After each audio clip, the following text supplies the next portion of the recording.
Pwede mo wag na kayong maglagay ng ng mga kondisyones. Kasi unang-una hindi ko naman sinabi na Formal debate. Parang hindi ko naman sinabi na ang KIG ay hindi parte ng ating teritoryo. Ang pinag-uusapan lang natin kung paano natin iguguhit, idodrawing yung saganang hangganan ng ating West Philippine Sea.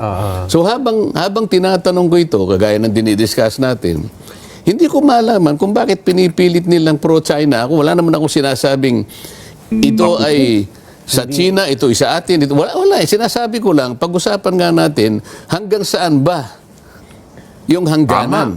Ano? Wala ho tayong mapapag-usapan nga mga kabdita. Dito talagang sumabog ito si Kong Dante Marcoleta. Matapos nga ho siya nagtatanong dito kung nasaan man ho sila nag-meeting mga kabdita. Samantalang ito si Pinky Lacson, pilit hong ine-edit yung mga tanong niya. Lahat ho na sagot nitong mga tinatanong ni Kong Dante Marcoleta, ini-edit ho ni Pinky Lacson kung saan mga kabdita hindi ho tumutugma sa lahat ng katanungan na itong si Dante Marcoleta. Kaya mga kabdit, alam na alam talaga natin na itong administrasyon ni Marcos Jr. gumagawa ng paraan para baliktarin. Tingnan nyo mga kabdit yung minority kung iilan na lamang ho sila nandyan. Kukunti na lamang ho yung nasa minority, pilit pa ho silang ginigipit. Pilit pa ho silang tinatawag na pro-China, tinatawag na kung ano-ano mga kabdit, sinisiraan ho sila para hindi ho sila makapagpigil pag na-impeach ho si BP Sara. Yan ho yung hinihintay ho nila.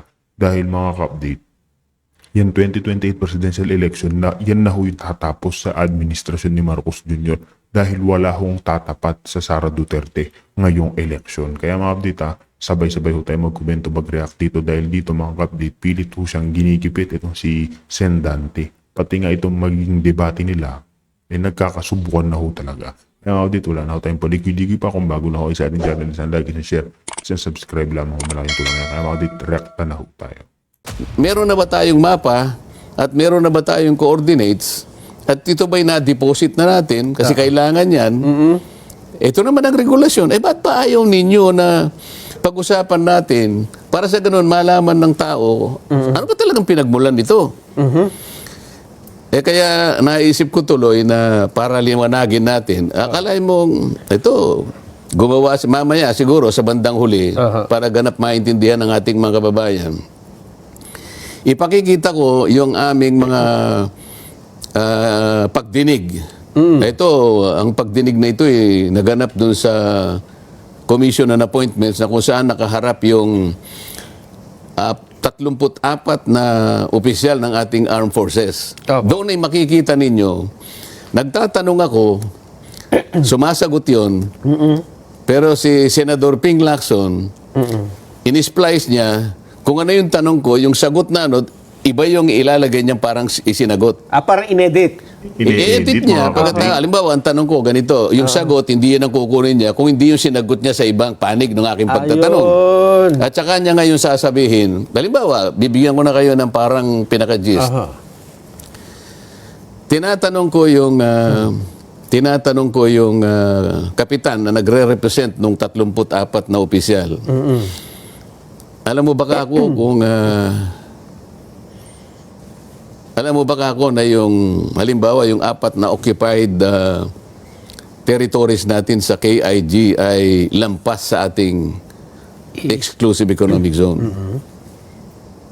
Hindi niya masagot yun. Ibig ko sabihin, hindi niya alam. Nasa loob po. Hindi sinabi ko, Kapitan, maging honest ka lang sapagkat ako, I will not take it against you. Sinabi ko nga sa'yo na ako'y naniniwala na lahat kayong ngayon na nandito sa harap namin ay kailangan kayong makonfirma sa araw na ito. Kung hindi mo alam, sabihin mo lang. Kasi ang totoo, nasa labas talaga sila. Tapos tinatanong ko, kaya ko nasabi yun, kaya kita tinatanong dahil nga ako sa napakahirap talaga yung kung paano natin lalagyan ng hangganan yung West Philippine Sea base sa mga batas nating ginawa. Kasi ano? Sabi niya, basta hindi niya masagot eh. Sabi ko, napakahirap. Sabi ko, di sinabi ko yung mga obstacles, ano? yung mga legal obstacles galing na rin dun sa mga artikulo ng UNCLOS. At yung iba pa nga ay galing na rin dun mismo sa award. Yes. So sabi ko talagang imposible. Alam mo, Kapitan, para magawa mo yan, you will give up. Para madali. Para madali ang gawain mo, you will have to give up the KIG. Parang ganun. Or yung ibang features na ating inoccupy. So yung pinag-uusapan dito is a theoretical scenario. Kasi nga, mahirap eh. Hindi lang mahirap gawin, imposible na gagawin dahil nga ang daming obstacles. Isa na doon, sabi ko, ma-appropriate mo yung high seas na ipinagbabawal ng Article 89 ng UNCLOS. Doon pa lang, barado ka na.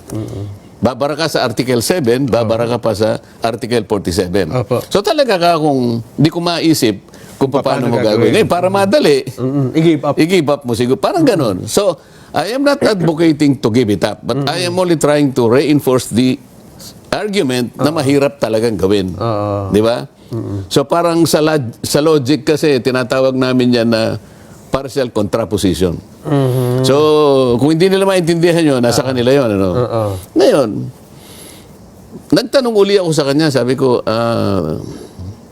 doon sa isa ka akong statement ng DFA, pagka ginagawa mo itong mga bagay nito, halimbawa, yung ginawa ni Tariela, meron kang diplomatic gain eh. O meron kang interest na maaring mag-gain mo eh. So, tinan ko, sa ginawa ni Tariela, what do you think is the economic or diplomatic gain na napunta sa ating bansa? Doon niya sinagot na, kasi hindi niya masagot yun. Sir, sabi niya, we will fight for what is legally ours. Doon niya, no? Okay. So, itong salitaan na to, in-splice ni Senator Ping, makikita ko sa inyo mamaya, doon sa sinabi kong, you have to give up. You have to give up the KIG. Tapos idinugtong niya yung sagot na we will fight for whatever is. Na para bang yun Para bang yun ang sinagot niya sa akin. na hindi mo dapat i-give up ito. Parang gano'n. Oo. At pagkatapos, so isinama niya yung kanyang sariling conversation doon. I congratulate you for standing up to the questioning of Senator Marcoleta. Tapos, ipinakita niya yung mga reels, mga stills, yung nung siya nangangampanya ng 2022, nandun pala siya sa Kalayan Group na nakaano siya. So anong intention para, bakit hindi po ang tunay na pangyayari ang ipakita natin sa tao? Bakit parang merong panlilin lang? Hindi parang panlilin lang talaga yun. Totoo po yun. Inedit eh. Inedit niya para makapanlin lang siya. Para masiraan niya ako na talagang sinabi kong i-give up mo yan at sinagot ako ng kapitan, we will fight for what is ours. Tapos kinongratulate niya yung kapitan na matapang siyang sumagot. Na para ba lumalabas siya ang bida? Pagkatapos nagbida-bida siya ngayon, makikita mo doon sa mga reels na yon, nakalagay Ping eh. Siya yung gumawa. Sa Facebook yata niya in-upload pa yun. Pero nakalimutan niya, Nelson.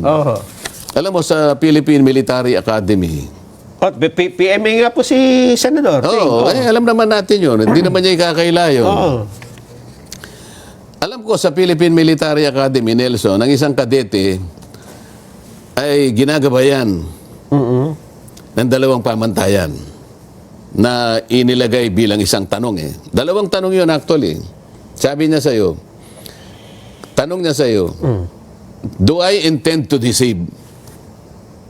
Pangalawa, May intention ba akong meron ba akong intensyon na manlinlang? mandaya? Mandaya. Yung pangalawa, do I intend to gain undue advantage? So, intensyon ko ba na May pakinabang. makapanggulang ako at magkaroon ng pakinabang? Magulangan kita na may pakinabang. Tapos sabi, ito yung pamantayan. If you can answer no to both, Okay. Sa dalawa, natanong. then you are doing the honorable thing. So, ibig sabihin, kailangan wala kang intensyong mandaya, manlinlang, at pangalawa, kailangan wala ka ring intensyon na kaya mo gagawin yun ay para makapanlamang ka. makapanlamang ka sa kapwa mo. Manlalamang ka nga, magkakaroon ka pa ng advantage. Meron ka pang sukli, ayang ibig sabihin. Kung So, kung ang tanong, kung nasagot mo ng no ito, honorable ka. pag Paano niyan sasagutin ng no ito? halimbawa, yung in-splice, ito yung tanong, yung sagot ay actually hindi nga tanong yun eh. Oo. Hindi nga tanong yung sa Oo. ito Ay, yung statement. tinatanong ko nga siya ngayon. Tapos idinugtong doon sa kabila. Tatanungin natin siya ngayon. Do you intend to deceive? Sasabihin niya, no? Ay, nanlinlang ka na eh. Pinagsama mo eh. Ikaw ang gumawa eh. Sana man lang kung ibang tao, hindi niya alam, na ipagkamali niya, ginawa pala niya ito. Tsaka siya na, okay lang. Pero sa kanya nagmula eh. At saka Sen, nandun siya nung nangyari yan eh. Ibig sabihin, alam niyang hindi yun Nandun siya. hindi yun ang message. Hindi yun ang message. Alam niya na theoretical scenario ang sinasabi ko. It's partial contraposition. Para ba sinabi ko nga eh, Nelson, ikaw naman, sinabi ko nga sa iyo na huwag mong kakainin yan. Malalasong ka dyan. Pero kung gusto mong magpakamatay, Kainin mo. kainin mo. So hindi mo naman Sinasabi, ina-advocate ba kung bang kainin mo yan para mamatay ka? Hindi, sinasabi niyo lang sa akin kung gaano kasama yun. Sinasabi ko lang, para warningan kita ng doble-doble na huwag mong gagawin Kapag yan. ginawa ko, ganun mangyayari talaga. O hindi ba niya naintindihan yun? Do I intend to gain undue advantage? Siguro. Sapagkat nakikita mo siguro na kapag nasiraan mo ko, baka sumikat ka. At saka nilagay niya yung statement niya sa bandang huli. Mamaya, ipakikita natin yun. Hindi, baka ngayon na. Para... Hindi, mamaya kasi may di-discuss lang ako. Okay. Mamaya. Mamaya pa. Kasi ang sabi ko kay Direk, unahin muna natin yung unang-una. Baka malito siya eh. Okay, sige po. Kasi sinasabi ko nga, nasaan ba ang hangganan ng West Philippine Sea? Sa bagay, Sen, bago mo sabihin yan, ito ngayon ang viral na pinag-uusapan, yung mapa ng West Philippine Sea, dahil si retired Justice Antonio Carpio, sa isang statement, sinabi niya, there's no need to announce coordinate of outer limits of EEC. Na sinagot naman nung maraming mga eksperto, ang sabi niya, mali ka dyan. Dahil dapat alam mo ang boundary, yung limit. Kung hindi, lalagpas ka nga dun sa mga neighbor natin na meron ding teritoryo. So magkakagulo kung susundin natin itong gusto mangyari ni Justice Carpio. Tama. Kaya nga, pinipilit kong linawin yon. Opo. Ayaw kong mailigaw, ayaw kong mapaglalalangan o madaya ang ating mga kababayan. Hindi ba maganda kung linawin natin kung hanggang saan ang hangganan? Kasi marami nagsasabi, atin ito, West Philippine Sea. Hindi mo ba nakita? May mga digital billboard dyan sa EDSA? Marami, O, isa sa amin, sa Senado, ang naglagay. Sabi niya, West Philippine Sea, atin ito. Napakamahal ng mga digital advertisements na yun, Nelson. Kaya, sa pagtatanong ko na yun, bakit mo ako babansagan na traidor? Meron ba ako sinasabing ka-traidor doon? Hindi naman sinabing sa China ang West Philippines. Wala naman ako sinasabi. Sinasabi ko lang, linawin natin. Kasi, tingnan mo Nelson, kung tayo-tayo lang, alam ba nandito tayo sa studio? Atin ito. Ay, alam naman natin lahat ito. Kasi may mga... Sino bang kukontra dito? Wala kukontra. Okay. Ngunit kapag ang pinag-uusapan, ito karagatan, dagat. na disputed pa ng napakaraming bansa, paano tayo haharap sa International Tribunal pagdating ng araw? Amin ito. Yun ang sasabihin na natin eh. Kasangkot na sila eh. Hindi, amin ito. Patunayan nyo, sabi nila. At saka, Sen, ito mahirap talaga. Dito sabi mo, sa studio, atin ito, kita mo kasi, yung boundary. Tayo, alam natin. Oo. Tayo kasi domestic. Tayo. Ngayon, pagdating sa labas, Pagdating sa dagat, lalo na. sa dagat, Pag sinabi mo- kaharap na natin ang maraming mga nangaagin. Hindi lang naman tayo ang claimants eh. Marami tayong claimants. Vietnam, China, Malaysia, Taiwan. Di ba? Okay. Kaya ako tinatanong hanggang saan. Ngayon, para tayo ay magkaroon na ng ganap na pagkaunawa, Ayan na. kinuha ko na mismo yung volume 2. Ito yung annex ng ating Philippine Memorial. Ito yung petisyon na isinabmit natin sa tribunal noong 2022. May kinalaman nung nung makuha sa atin yung Baho de Masinloc. Ang volume 2 ay tinawag na Atlas of Relevant Features. Doon ay nakadrawing ang sige, pakita natin yung pwede natin ipakita yung isang slide direct. Ayan, yan po yung ating yan po yung volume 2 ng memorial. Makikita po ninyo diyan na yan ay kaso ng gobyernong Pilipino at ang China, yung arbitration. Okay. Oh. So tayo ang nag-submit nito. Oo, sa bandang kanan yan, makikita mo pa yung may bandang kanan yan direct. Makikita natin yung contents. Ayan ang contents niya. Aha. Diyan nakalagay, gusto ko lang ipakita, ganyang kalawak yung volume 2. Dami. Oo. Yan ang volume 2. Ngayon, ipakita natin yung susunod na Larawan. Ayan. larawan, picture. Ayan. So West Philippine Sea. Yang puti, tingnan ninyong mabuti. Yang puti, nilagyan nila ng markang West Philippine Sea. Okay. Makikita ninyo sa bandang asul, yan po yung tinatawag na high seas. Ang high seas ay bahagi ng karagatan na wala pong may-ari. Ito rin yung international water kung tawagin. Oh, yan ang international waters na kung tawagin ay high High seas. seas, Makikita nyo, merong pula na tinuturo yung Tito Island. Tito Island. Ang Tito Island is Pag-asa sa Pag-asa atin. Island, okay. Occupied natin yan. Opo. Sa ngayon, sa distansyang sinukat mismo ng ating pamahalaan, ng ating gobyerno, 227 nautical miles away from the baseline, sa ating archipelagic baseline. Itong Oo, Pag-asa. kaya nga lagpas sa ating 200 nautical miles EEZ. Oo. So nasa labas po siya. Nasa labas, pati Okay. yung parola na kung tawagin ay Northeast K, 240 naman yon. Aha. Nautical miles away from the baseline. Aha. Yung kota, kung tawagin ay Lawita, 207 naman. Yung Panata, ito yung Lankiam K, 203. So makikita mo, Lagpas lahat. lagpas lahat, pero gusto kong malaman nyo, hindi po akong gumawa niyan. Itong Ang mapa gobyerno ito. ang gumawa. Sila pong sumukat dyan, yan po yung distansya. Ang gusto ko lang mapansin po ninyo, bakit, nawala yung mapa.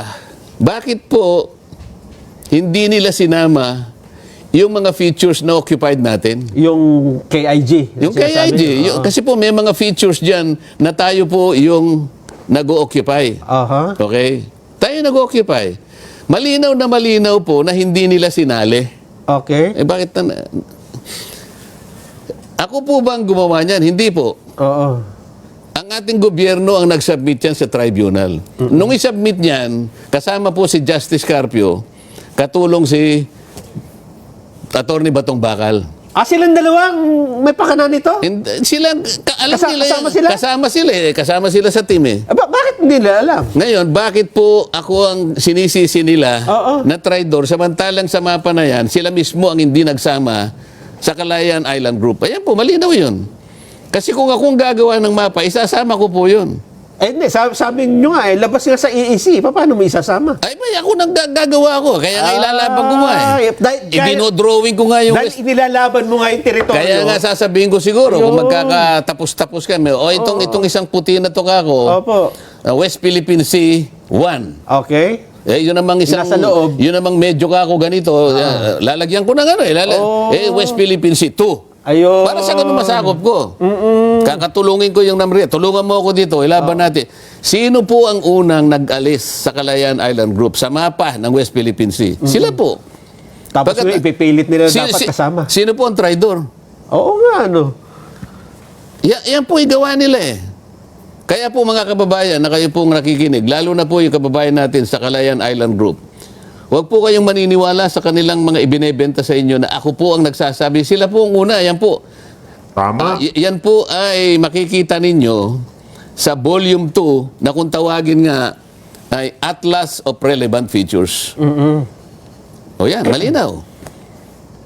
O, paano mo sasabihin ngayon si Marcoleta, kanya traidor, inaalis niya, i-give up ang doon nila ako pinipilit Oo. Samantalang sila po ang una. Ayan po, napakalinaw niya. Sila po ang naglagay, West Philippine Sea. Kitang-kita niyo po.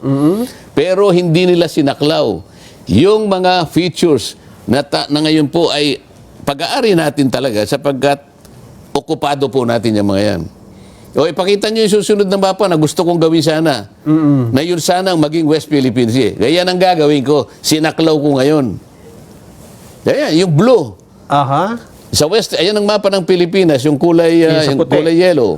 Tapos yung puti. Yung puti, yan ang internal sea. Internal sea. Yung Yung blue. nasa kaliwa niya, western side, Oo. yan ngayon ang West Philippine Sea, pero sinama ko. Mapapalaki ba natin ito? Ipalakihin mo nga yan. I-zoom mo ng kaunti. So ito ang... Dapat So, ganyan dapat ganito yung isinabit dapat nila? ganyan ang ginawa nila. Ito tong Spratlys na sa baba. Oo nga, ano? Oh, kasi makikita mo diyan masasama pa yung mga malalayo talagang features. Pero kasi dahil meron silang territorial sea, Oo. pipilitin ko ang NAMRIA, humanap ka ng malilit na bato para maidugtong natin talaga yan. Oo. Eh, di ba sen bawal nga ito dun sa 2016 arbitral ruling na hindi mo pwedeng... Ilalabang ko nga kasi ito nga nasakop na natin ng high seas, Nelson. Okay. Bakit? Ito itatanong ko Itatanong ko sa kanila. Oo. Doon sa kaso ng United Kingdom at saka yung Mauritius, Oo. in-enclose nila yung Chagos Archipelago. Nakakuha sila sa high seas. Aha. Ah. Kaya kailangan nilang i-deposit So, ilalaban mo lang talaga. Pagkatapos, meron pang isa. Yung Brazil. Yung St. Peter at saka St. Paul, in-enclose niya. Nakakuha siya uli sa high seas. Kagaya ng gagawin natin, makakakuha tayo Oo. Ngayon, hanggang ngayon, wala pang nag-o-object sa ginawa ng Mauritius at saka ng United Kingdom at saka sa ginawa ng Brazil. Ang problema, Sen, nag-submit na sila nung hindi kasama yung kay IG. Anong epekto nun? Hindi yun nag-submit kasi sila, mali nga Oo. May ngayon. ano ba yun? May epekto ba yun sa batas yun na ito na sinabit mo tapos Yung doktrina ng Estoppel. anong ibig sabihin nun? Ginawa mo na ito Niloloko mo ba kami? Ito yung ginawa, tapos papalitan mo. Yun ang sinasabi ko. Ibig sabihin, Sen, yung ginawa nilang mapa ni na Carpio at ni Batong Bakal. Hindi ko sinasabing silang gumawa. Ibig sabihin, yung sinabit Kasama nila, sila nung isubmit nila ito. nagpahina sa ating claim. Siguro. Bakit? Yan nga yung isang mapa, hindi yan. Yung mapang yan ang gusto ko sanang isinabit nila. So dapat nung nakita nila yung isasubmit ito, tinutulan dapat nila yon gaya ng pagtutol nila sa inyo ngayon. Sana. Tingnan mo. Yung mga sinasabi ko sa yung nagtangka na kumuha ng parte ng high seas, wala pang nag-object hanggang ngayon. Maski ang Amerika, hindi nag-object. Ganun ba? Oo. So dito, kung may mag-object man, at least yan ang pag-uusapan. So ang tinatanong ko ngayon, sino ba? Sino ang traidor? Yan po napatunay. Balik nyo yung unang mapa. Balik nyo yung unang mapa. Oo. Ayan. Malinaw na malinaw po diyan. Silang nag-drawing ng West Philippine Sea. Hindi po nila sinama Ang KIG. yung Kalayaan Island Group. Kaya po kayong mga nakatira diyan, alam na po ninyo kung sino ang traidor diyan. Mamaya i-discuss natin yung una kong diniscuss, bakit nila ginagawa ito? Bakit sa akin nila pinupukol ito? Mamaya ikukwento natin. Sige po, Sen, magbe-break lang tayo ha. Pero ito po muna, ang balita mula sa Philippine Ports Authority.